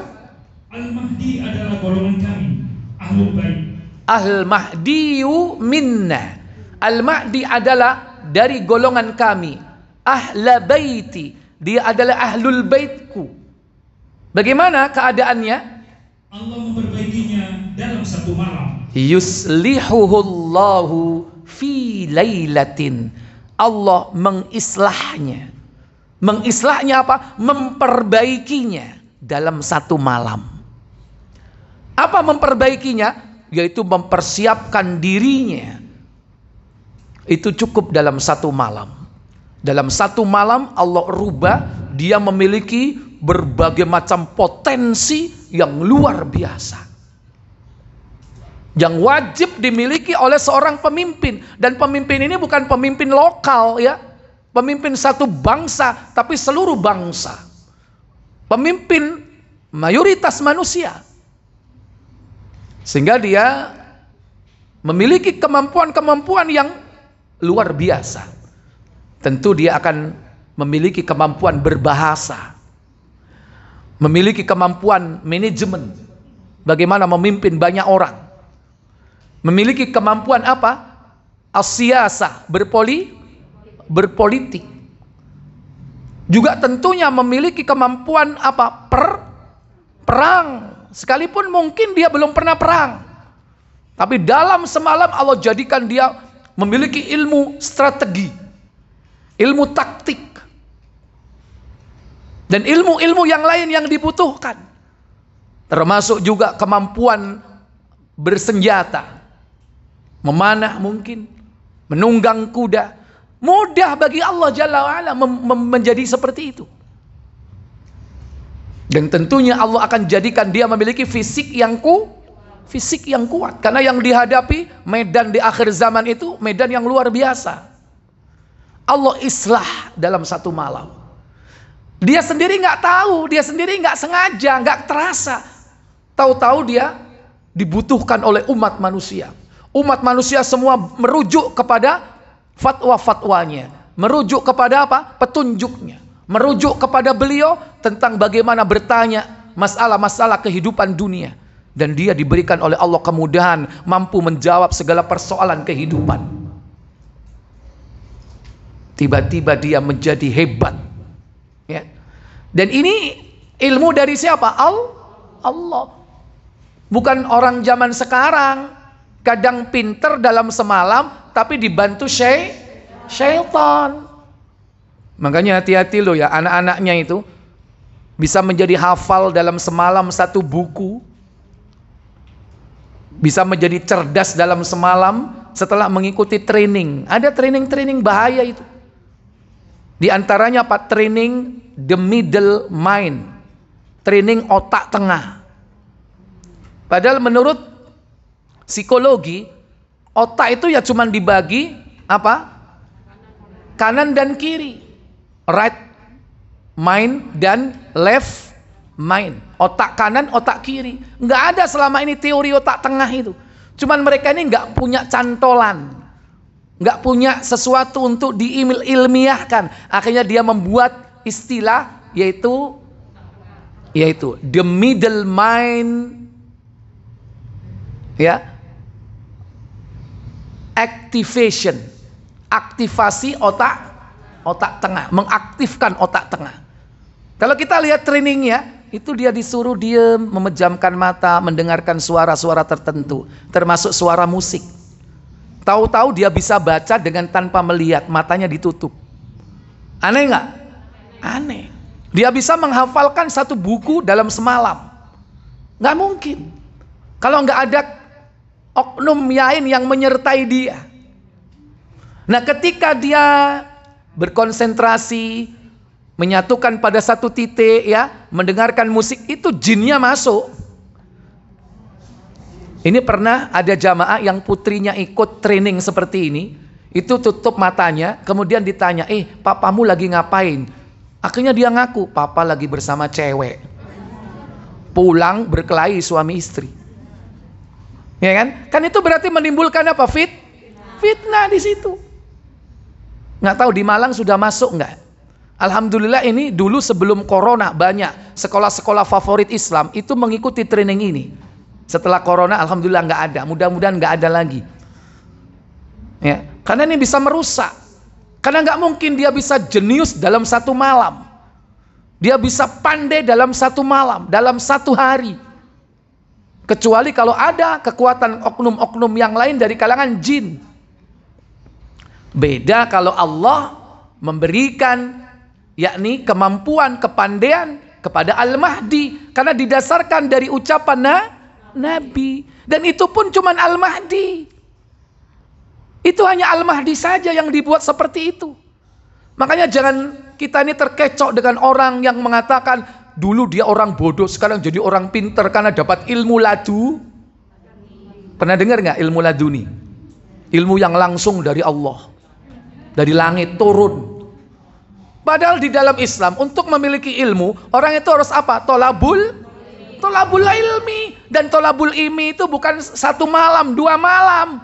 berhari-hari menuntut ilmu. Kadang-kadang sudah tahunan aja saya keplek, maaf. Apa rek? Iya kan? Tapi terus disuruh istiqomah. Ibarat batu itu harus ditetesi sampai lubang. Iya kan? Terus begitu. Nggak mungkin dalam semalam. Lihat para sahabat, murid-murid langsung Rasulullah. Dia dapat ilmu dari Rasul setelah apa? Datang kepada Nabi, mendengarkan sabda Nabi, hadir di majelis Rasulullah. Hadir dia di majelis Rasulullah, mendengarkan suara sabda Nabi, barulah dia punya ilmu. Kalau nggak pernah datang ke majelis Nabi atau belajar dari murid-murid beliau, mana mungkin dia punya ilmu? Nggak mungkin langsung orang itu diberi ilmu dari langit. Inilah diantara bentuk kesesatan orang-orang sufiyah, yang mereka kadang tidak mau hadir di majelis-majelis para ulama, belajar ilmu syar'i, Al-Quran dan As-Sunnah dikaji, tapi dia lebih mementingkan apa? Berkontemplasi, duduk bersila, membaca wirid-wirid sampai ribuan kali untuk mendapatkan ilmu langsung dari langit. Istilah mereka langsung apa? Berguru langsung kepada Allah, nggak mau berguru melalui Nabi. Loh, sekarang sudah nggak ada Nabi, ya pewarisnya. Siapa pewaris Nabi? Para ulama yang didatangi kalau Nabi nggak ada. Al ulama warasatul anbiya. Ulama itu pewarisnya Nabi. Ulama yang bagaimana? Ulama Rabbani. Ulama yang tidak keluar dari mulutnya kecuali qala Allah, firman Allah. Qala Rasulullah, sabda Rasulullah. Wa qala sahabat. Itu ulama Rabbani. Dan ulama yang mengajarkan ilmu syar'i berdasarkan Al-Quran dan As-Sunnah. Hati-hati dengan orang yang kadang mengaku ulama tapi tidak pernah mengucapkan qala Allah, qala Rasulullah, tapi dia ucapkan hatiku mengatakan, bahaya itu. Aku mendapatkan ilham, bahaya itu. Jangan-jangan yang menyampaikan itu adalah syaitan. Makanya orang itu disuruh membaca ini, membaca itu. Kalau ada orang mengaku ulama, tidak diajarkan ilmu syar'i, Al-Quran dan Sunnah, tapi pulang disuruh baca ribuan kali, itu bukan ulama Rabbani. Waca niki ping 1.500, waca niki ping 20.000, memble kon. Ya, hati-hati. Karena ulama-ulama Rabbani itu pewaris Nabi. Dia ajarkan ilmu dari Nabi. Ikhwatal iman a'izzakumullah. Jadi Allah bisa memperbaiki, mengislah seseorang dalam semalam. Nah, contohnya adalah Al-Mahdi. Karena ini jelas ada nasnya, yaitu sabda Nabi, yuslihuhullahu fi lailatin, kata Nabi. Allah mengislahnya, memperbaiki semuanya. Kalau bahasa kita mungkin sebelum jadi pemimpin itu ada apa ya? Fit and proper test. Kalau seandainya Al-Mahdi itu ya melalui ujian fit and proper test, pasti dia lulus. Kenapa? Allah jadikan dia berilmu dan memiliki berbagai macam potensi sebagai pemimpin dalam waktu yang singkat. Ikhwatal iman, Bapak Ibu, saudara sekalian. Yang keenam, berapa lama dia memimpin dunia ini? Baik, baca Tirmizi 2232.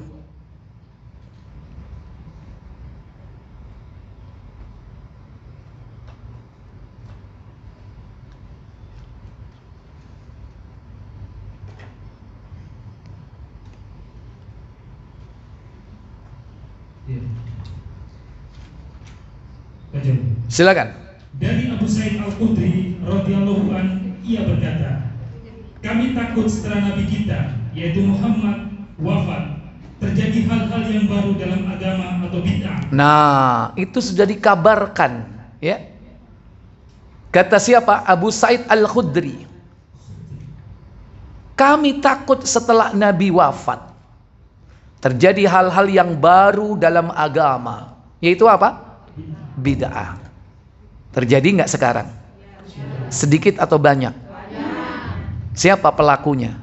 Ndi wonge? Oh, nggak ada ya. Baik. Kemudian kami pun lalu bertanya kepada Rasulullah. Beliau kemudian bersabda. Apa sabda beliau? Sesungguhnya pada umatku ada Al-Mahdi. Iya. Inna fi ummati Al-Mahdi. Sesungguhnya pada umatku nanti akan muncul Al-Mahdi. Kemudian dia keluar dan hidup selama 5 tahun. Iya. Yakhruju ya'ishu khamsan.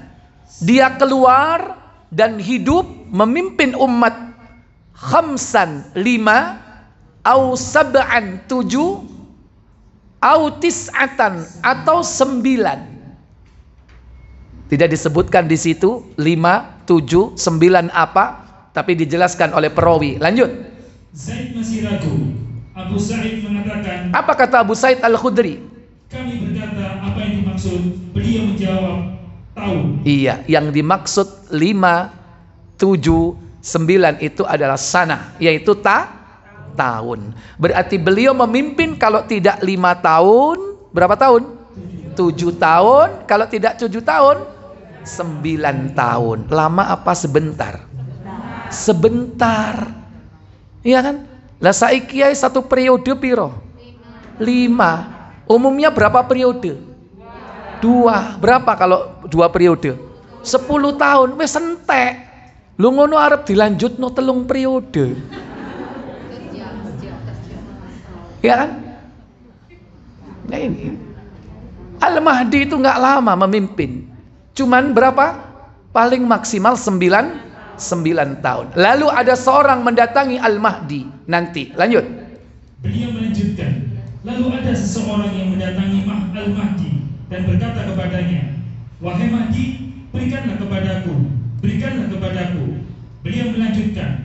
Kemudian dia memberikan apa yang ada di dalam pakaiannya sebanyak yang dapat dibawanya. Kemudian dia memberikan apa yang ada di dalam pakaiannya sebanyak yang dapat dibawanya. Apa yang ada di pakaiannya?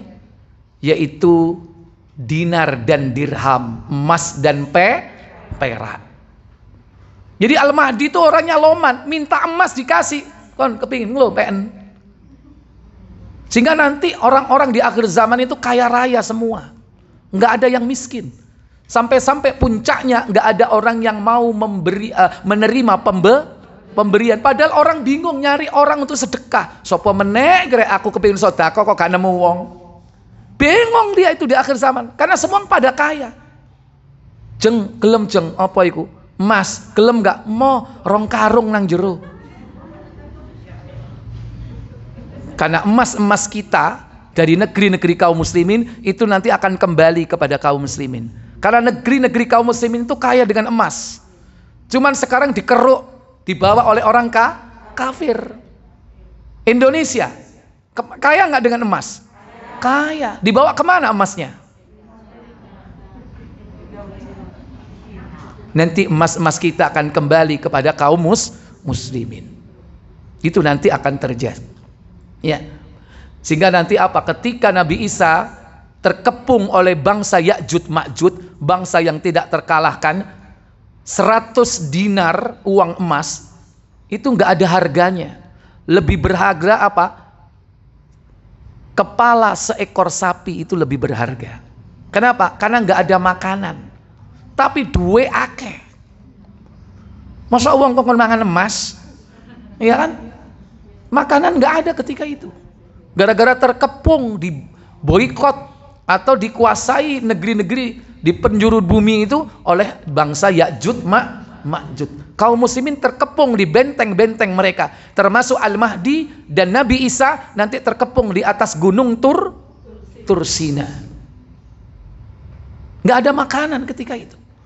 Baik, itu nanti kita akan bahas secara rinci pada pembahasan tanda besar yang kesekian, yaitu di antara 10 tanda besar. Ya, baik. Kemudian yang ketujuh, ciri-ciri dan sifat Al-Mahdi. Baca Ibnu Majah 4208,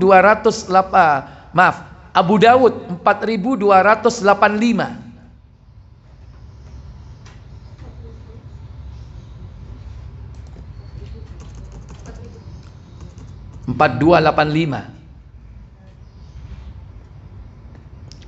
Silakan dari Abu Sa'id Al-Khudri. Dari Abu Sa'id Al-Khudri radhiyallahu an, ia berkata, Rasulullah SAW bersabda. Apa sabda beliau sallallahu alaihi wasallam? Al-Mahdi akan datang dariku, keluargaku. Al-Mahdi minni. Al-Mahdi itu akan datang dariku. Ahlu baiti, dia adalah ahlul baitku. Bagaimana ciri-cirinya? Rambut depannya panjang. Ajlal jabhati. Rambut depannya itu panjang sampai mana? Sampai dahi. Berarti seperti apa? Ngawurai ponian. Memang drakor. Kok ponian mosok dipodok nombek wacele apa iki? Ponian barang lewer. Bukan. Yang dimaksud rambutnya depannya ini berambut. Ya kan? Rambutnya itu depannya ini panjang. Kenapa? Karena umumnya orang Arab, maaf ya, meskipun jenggotnya panjang, rata-rata rambutnya apa? Botak. Ya kan? Makanya bukaan kuplu rambutnya enggak. Rata-rata begitu, tapi tidak semuanya. Cuman ini menjadi ciri khusus Al-Mahdi. Artinya apa? Rambutnya ini di depan ini ada. Bukan kok rambutnya panjang sedai ditarik ini. Ya kan? Koyok meme, ngawur. Bukan diponi, bukan. Ya. Maksudnya panjang, depannya ini ada rambutnya. Ajlal jabha, rambut depannya panjang. Kemudian yang kedua, dan berhidung mancung. Iya, aknal anf, hidungnya mancung.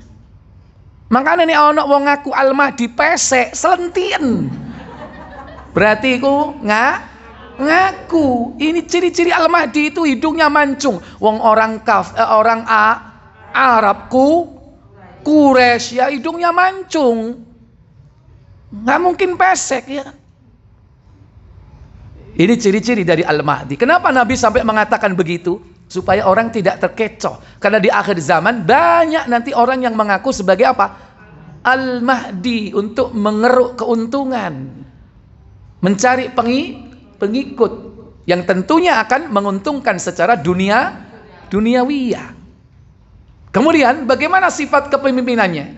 Ia akan mengisi dunia dengan keberimbangan dalam keputusan. Iya, yamla'ul arda qistan wa adlan. Dia akan memenuhi bumi dengan keberimbangan, qistan wa adlan, dan keadilan. Di mana pada saat itu? Sebagaimana saat itu dunia dipenuhi dengan kesewenang-wenangan dan kezaliman. Iya, kama muliat jauran wa zulman. Sebagaimana pada saat itu bumi ini dipenuhi dengan kesewenang-wenangan, jauran wa zulman, dan kezaliman. Kemudian ia akan memimpin selama 7 tahun. Iya, yamliku sab'as sinin. Dia akan berkuasa memimpin kaum muslimin selama berapa tahun? 7 tahun. Kalau tadi disebutkan ada 3 alternatif. Berapa tadi? 5, 7, 9. Kalau di sini tegas yaitu 7 tahun. Diluk rek 7 tahun itu. Tapi karena pada saat itu nikmat, kaum muslimin jaya, maka pada saat itu terasa lama. Kenapa? Saat itulah kejayaan akhir dari Islam. Setelah Al-Mahdi wafat, Nabi Isa wafat, maka setelah itu akan terjadi gradasi, yaitu turunnya akhlak dan akidah mereka. Sampai pada puncaknya Allah akan mewafatkan mereka semua, dan tinggallah orang-orang yang hidup di muka bumi adalah orang-orang durjana, orang-orang bejat, hidup seperti hewan, dan kepada mereka lah kiamat akan datang. Ya, baik, baca yang ke-8 sifat kepemimpinan Al-Mahdi, yaitu Ibnu Majah 3315.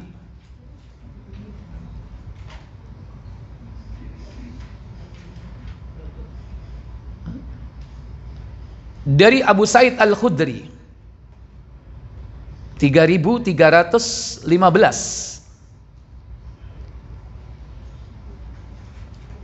Silakan.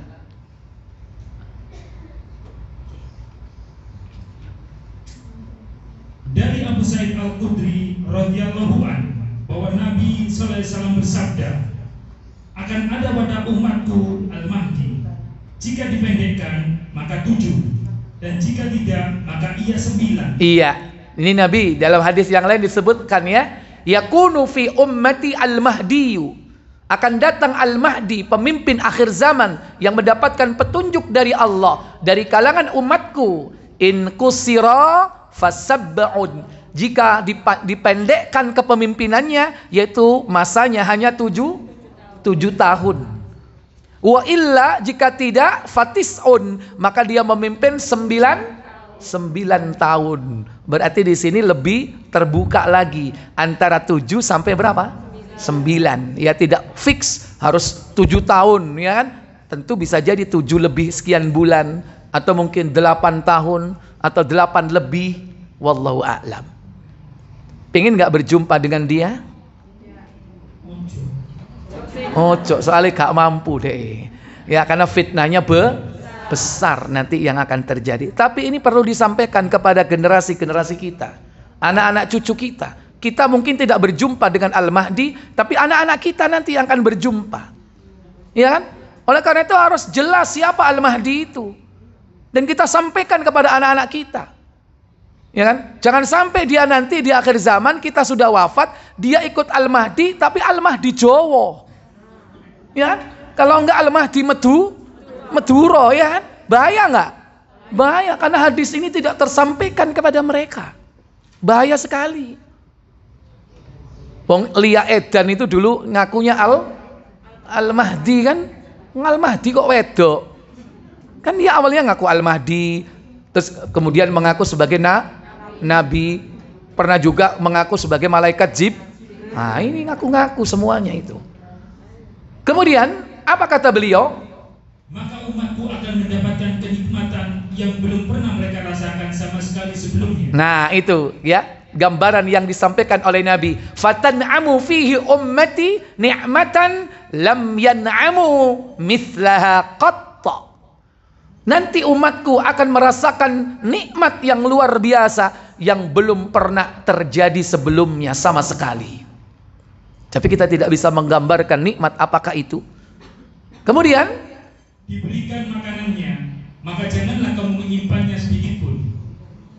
Dan harta pada hari itu begitu menimbun atau banyak. Iya, harta ketika itu melimpah. Kemudian lalu seorang lelaki berdiri, saya berkata, wahai Mahdi, berilah aku. Maka ia menjawab, ambillah. Iya, ya Mahdi, a'tini, wahai Al-Mahdi, berilah aku sesuatu. Fayaqul, lantas beliau mengatakan, hud, pen, on jalo apa meneh, pen.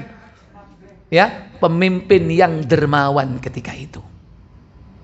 Kalau sekarang mungkin pemimpin itu memberi polai ono karepe, dan dulu nanti itu yang diberikan itu adalah emas, apa yang mereka inginkan bahkan dikasih.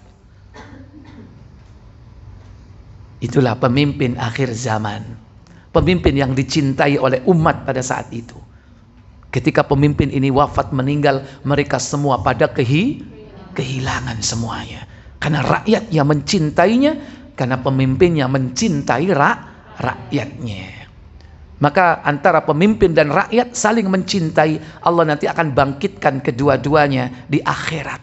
Dan Allah masukkan mereka bersama-sama, antara pemimpin dan rakyatnya, ke dalam surga. Inilah pemimpin yang dirindukan.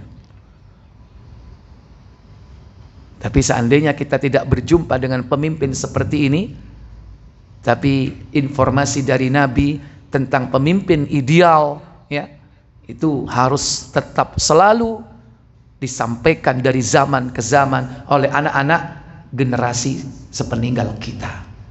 Ya, baik.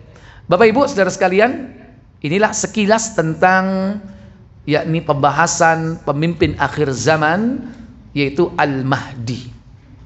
Yakni raja atau pemimpin yang adil. Cuman kadang orang sekarang menyebut dengan istilahnya ratu adil, ya kan?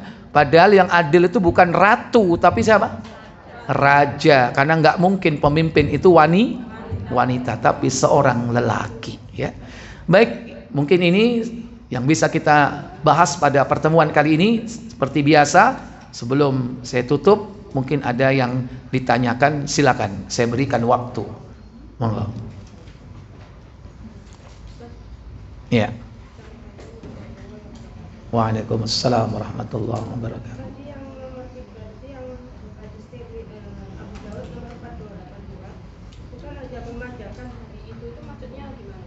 Iya. Jadi yang dimaksud memanjangkan hari itu bukan berarti harinya dipanjangkan, diodot, ya. Secara kuantitas. Tidak, ya. Dipanjangkan hari itu pengertiannya adalah harinya tetap sebagaimana ketetapan Allah kapan terjadinya kiamat. Dan dalam sehari itu pun tetap tidak akan bertambah dan juga tidak berkurang. Tetapi Allah menjadikan hari-hari itu berkah. Menjadikan hari-hari itu berkah. Sehingga orang tidak merasakan hari itu begitu cepatnya terjadi hari kiamat sebelum Allah Jalla wa'ala memenangkan kaum muslimin. Ini pengertiannya. Allah akan memenangkan kaum muslimin dan akan menjayakan Islam dari seluruh, yakni agama-agama di muka bumi ini. Yang kedua, peristiwa ini pasti akan terjadi. Mau tidak mau, pasti orang akan mengalaminya. Yaitu pada zaman itu pasti akan mengalaminya. Sehingga disebutkan seandainya zaman itu tinggal sehari, ya, niscaya Allah akan memanjangkannya. Artinya apa? Pasti terjadi. Padahal tadi disebutkan kepemimpinannya itu berapa tahun tadi?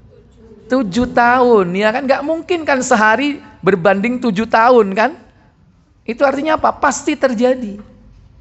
Yang ketiga, bisa jadi pengertiannya kiamat itu belum terjadi sampai sehari, yaitu dalam hitungan waktu akhirat.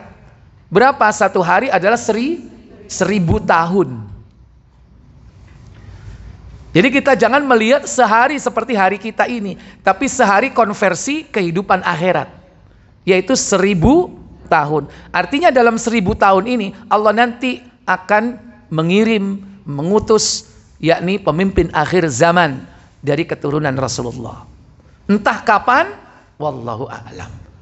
Kita yakin akan pasti terjadi, tapi kita tidak boleh memprediksi, oh nanti tahun sekian, oh sekarang sudah lahir, nanti pas usia 40 tahun sekian. Jangan, itu lebay. Terlalu berlebihan sampai memprediksi yakni tahunnya secara fix. Jangan. Nanti itu akan menyebabkan yakni ketergelinciran. Begitu nggak sesuai, meleset, habis kita sudah. Ya kan? Makanya para asatid itu hati-hati dalam menetapkan angka secara fix. Karena Nabi tidak menetapkan angka fixnya, ya sudah. Kapan itu terjadi, wallahu a'lam. Tapi Nabi menyebutkan tentang berapa lama memimpin. Nah itu disebutkan secara fix. Itu pun pilihan. Ada 5, ada 7, ada 9. Ada yang mengatakan yaitu antara 7 dan 9. Kita nggak tahu antara waktu itu. Aman kalau sudah seperti itu. Semua didasarkan atas ucapan dari Nabi. Wallahu a'lam. Baik, yang lain. 1. Oh iya. Door prize-nya mana, Bu? Taruh depan sini, Bu. Biar saya tahu, Bu. BS apa moro-moro sepeda kan gak eru ya kan?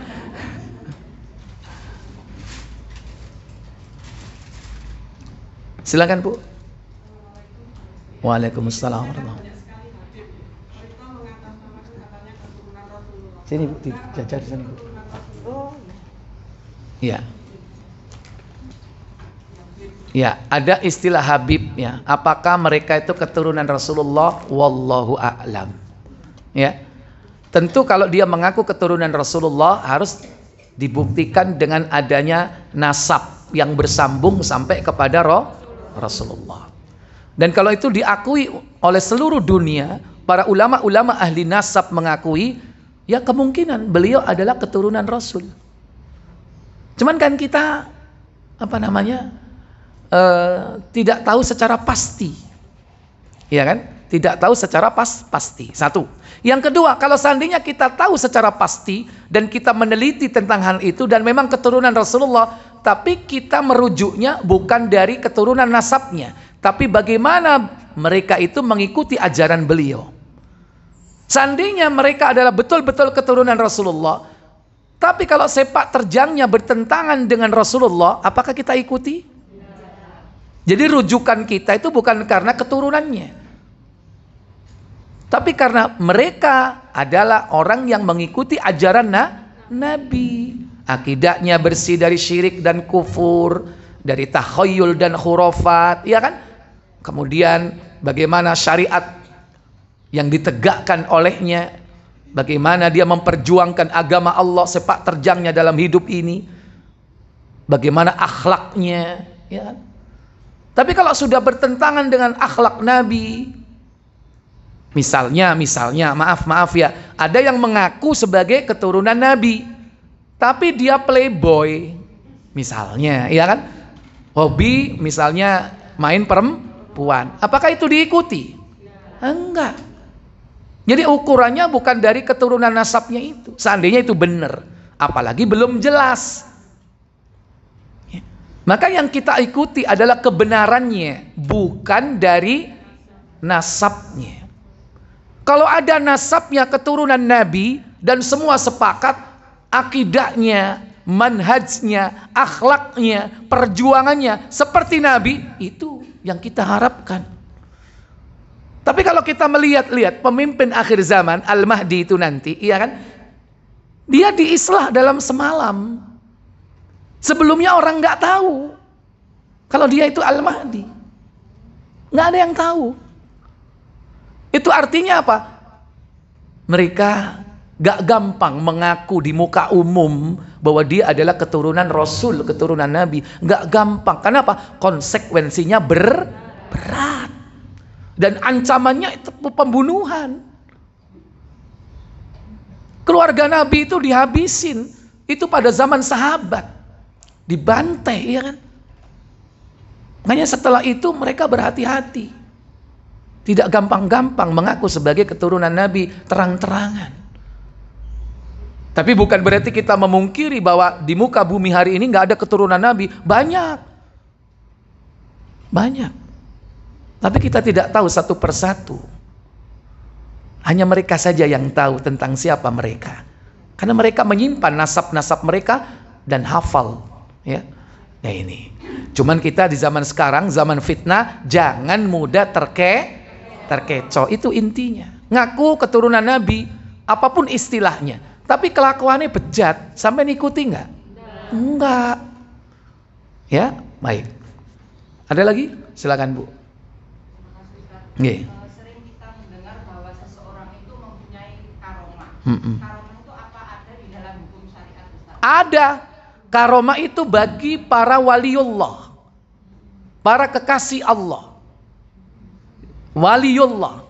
Dan sampai hari ini kewalian terbuka lebar. Kewalian itu terbuka lebar. Siapapun bisa jadi waliullah. Termasuk ibu sekarang ini bisa jadi waliullah. Walaupun sekarang sudah jadi wali murid. Iya kan? Tapi waliullah itu masih terbuka.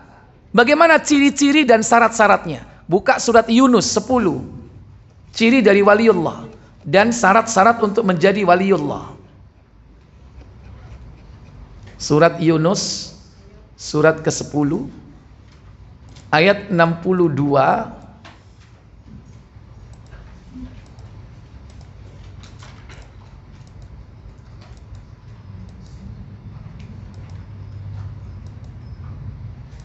Ya, Allah Jalla wa Ala berfirman dalam ayat tersebut, Ala inna awliya Allahi la khawfun alaihim La khaufun 'alaihim wa la hum yahzanun. Apa kata Allah Jalla wa Ala? Ingatlah, sesungguhnya wali-wali Allah itu tidak ada kekhawatiran terhadap mereka dan tidak pula mereka bersedih hati. Ini ciri dari wali Allah itu apa? La khaufun 'alaihim.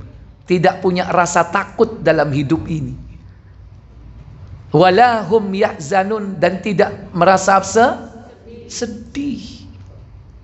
Nggak takut dia. Lah kita ini pengen jadi wali tapi wedi mbek corona. Akhirnya apa? Nggak mau sholat berjamaah ke masjid hanya karena takut. Ada nggak seperti itu? Nggak pernah takut dalam hidup ini. Nggak takut mati, nggak takut dibunuh, nggak takut dipenjara, nggak takut gak mangan, ya. Nggak takut karena rizki sudah ditetapkan. Itu ciri dari wali Allah. Salah satunya apa? Tidak punya rasa takut. Walahum yahzanun, dan tidak punya rasa sedih. Apa maksudnya tidak punya sedih? Dalam hidupnya itu semua disandarkan kepada Allah. Mereka nggak sedih, nggak duit, ya biasa, nggak sedih, ya kan? Nggak sedih. Tonggone sukses, duwe mobil, dia gak duwe apa-apa, gak sedih. Lah kene nggak kepengin dadi wali, tonggoe tuku mobil panas, ya kan? Ada nggak seperti itu? Berarti belum bisa jadi wali, nggak sedih. Orang punya ini, punya itu nggak kok biasa gitu. Tonggone masih kemerompiong, ya kan? Mulai teko sampai sini sampai kini, ngono dipamero garuk-garuk, ya kan? Nggak sedih dia kan? Nggak lantas dia kemudian panas, menegak terima mari ngene apa? Gawe kalung rantai kapal, ya kan? Itu berarti sedih hanya karena dipanas-panasi. Nggak akan bisa jadi wali seperti itu. Engkok liyane gak terima, kono kemerompiong, rantai kapal, koncone setoi benggel, gak wedi dhek, gak nggawe apa-apa. Begitu guyu langsung celap kuning, ya emas kabeh, ya kan? Ono enggak zaman saiki untu emas? Oh, sekarang enggak usum ya. Sekarang apa? Berlian. Berlian, giginya ini dipageri sama berlian, ya. Mangane gak guyu dingguyu-guyu no. Karena apa? Pamer, ya. Nggak sedih. Ada orang sukses dia nggak sedih, ya kan? Nggak punya iri, dengki. Itu waliullah. Nah, kalau kita sudah seperti itu, berarti kita belajar pengen jadi apa? Wali. Dan orang seperti itu akan diberi karomah. Karomah itu nggak harus dia bisa terbang ke udara, berjalan di atas air, disodok gak mempan, ya kan? Nggak, tidak seperti itu. Cukup bagi seorang wali, karomah itu apa? Istiqomah. Istiqomah. Lihat Abu Bakar As-Siddiq. Nggak punya kehebatan sebagaimana yang lain di kalangan sahabat. Umar bin Khattab punya kehebatan. Kemudian Sa'ad bin Mu'ad atau Sa'ad bin Abi Waqqas ketika berjihad apa? Kali diseberangi mbek jarane mbek pasukane. Kali padahal jeru. Itu karomah. Saiki cobaan. Ya kan? Kali apa nang Malang iki? Ya kelem kentir kon, ya. Itu karomah, tapi tidak semua wali itu diberi karomah dengan khawarikul ada seperti itu. Cukup bagi mereka apa? Karomah itu adalah istiqomah. Contohnya siapa? Abu Bakar As-Siddiq radhiyallahu taala an. Istiqomah di dalam amal solehnya, istiqomah di dalam imannya. Itu cukup bagi kita istiqomah sampai mati. Kalau sudah istiqomah sampai mati, matinya husnul khatimah. Itu cukup. Nah, sekarang syaratnya apa supaya jadi wali?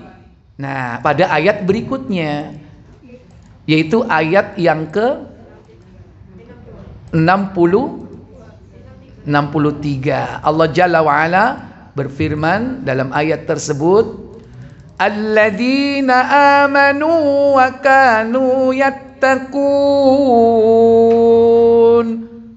Singkat cuman ayat ini kan, dan syaratnya cuman 2 di sini untuk jadi waliullah. Siapa?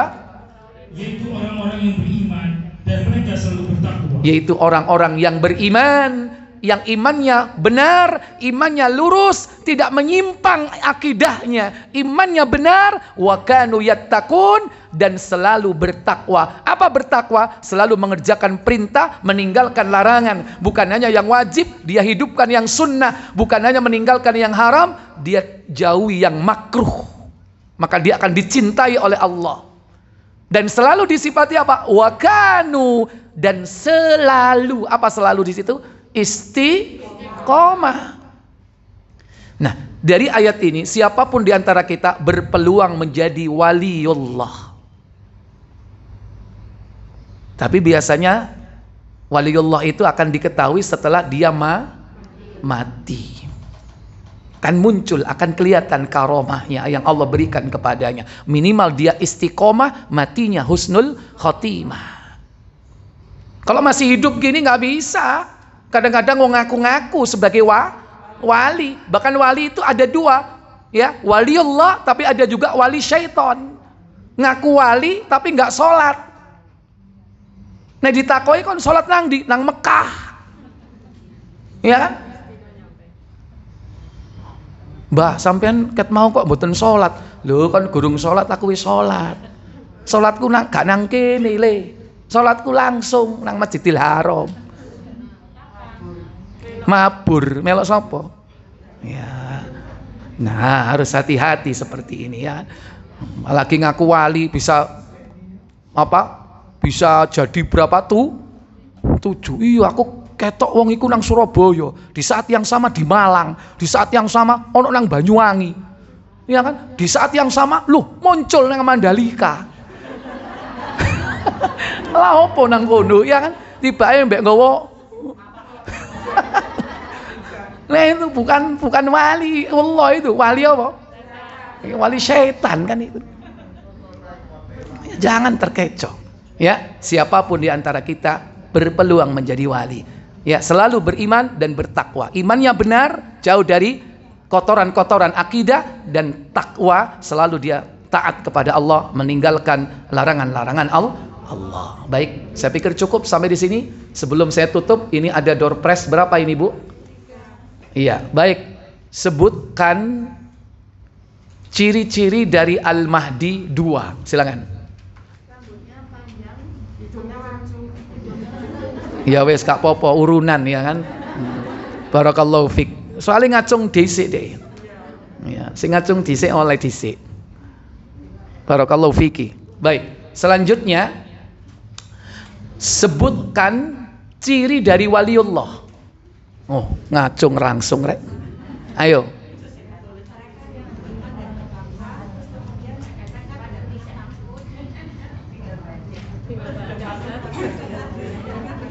Iya, ya wes 100. Monggo silakan. Nrimo ing pandum lho ya, mbuh isine apa karo lho ya. Terakhir ya. Baik.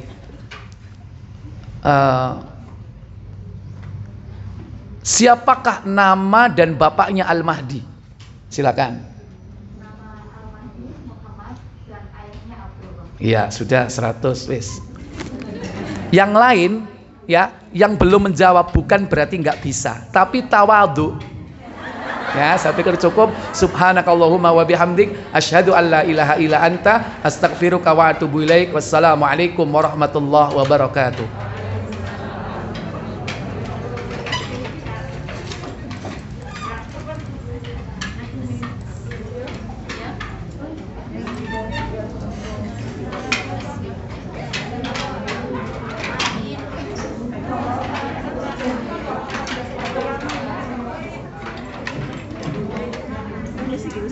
Nggih, nggih.